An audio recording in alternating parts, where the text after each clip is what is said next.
entertainmentbuddha.com.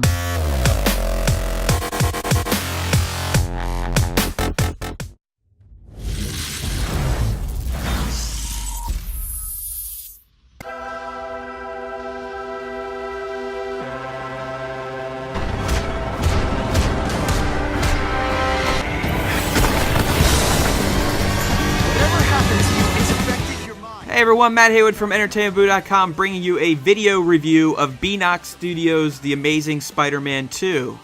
I checked the game out on the PS4, so I decided to use SHAREfactory for the first time, so bear with me as this is an experimental video review.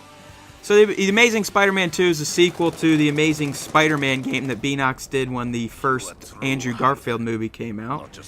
And it really doesn't follow The Amazing Spider-Man 2, the movie's plot. You actually are tasked by Kraven the Hunter to become a better hunter yourself.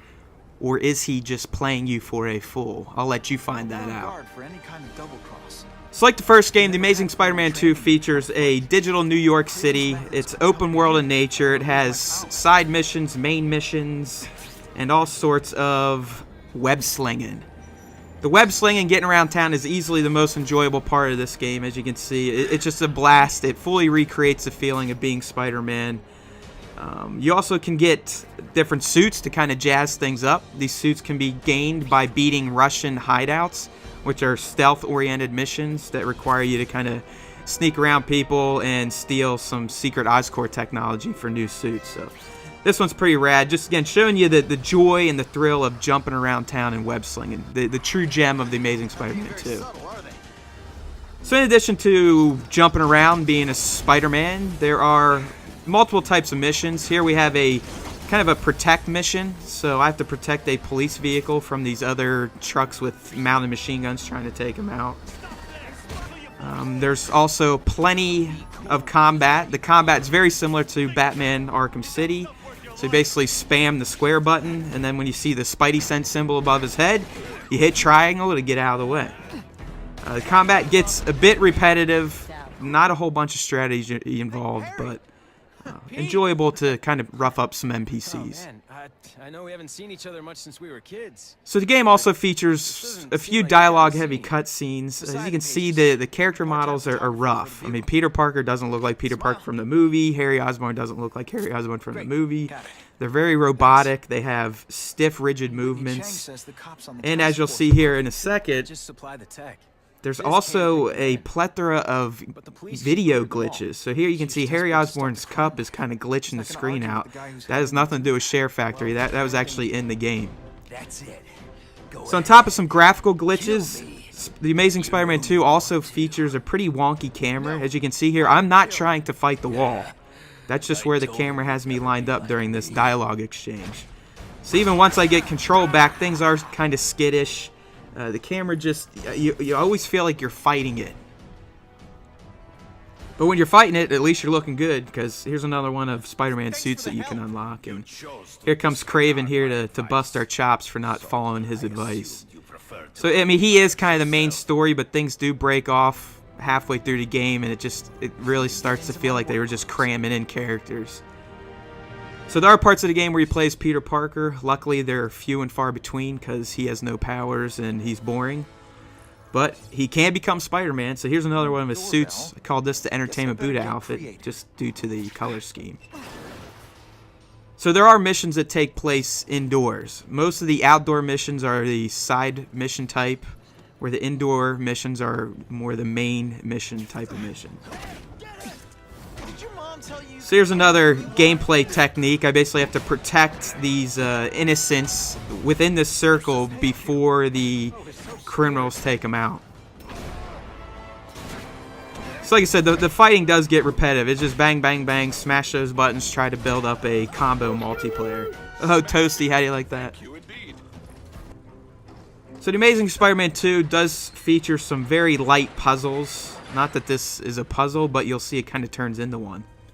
So an issue this game has, notice how at first I was able to use that weight to pull the door open. I missed my opportunity, didn't get through. Now I'm not getting the trigger to use my web shooter again to pull the weight down. I mean, this happens multiple times. So For the sake of the video, I kind of cut it down, but I probably spent 4 minutes trying to get this thing to trigger again. I finally decided to crawl on the wall like a spider, and hey, look, it came back. So those parts do get a little frustrating in The Amazing Spider-Man 2. So on top of the traditional fighting, you'll get a dose of these Spidey sense moments where you just kind of have to look around in a slow-mo style camera and hit triangle to thwart any attack. So there are multiple types of characters to fight, NPCs at least. This is a heavy. Heavies require the use of the seismic blast power. So Spider-Man does have multiple powers that you can unlock and upgrade throughout the game by picking up items in the world and just progressing through the game. So you do have to change your strategy up a bit for some enemies, but it still kind of gets repetitive, like the boss fights. So The Amazing Spider-Man 2 features all sorts of bosses, mainly comic book characters from the Spider-Man universe.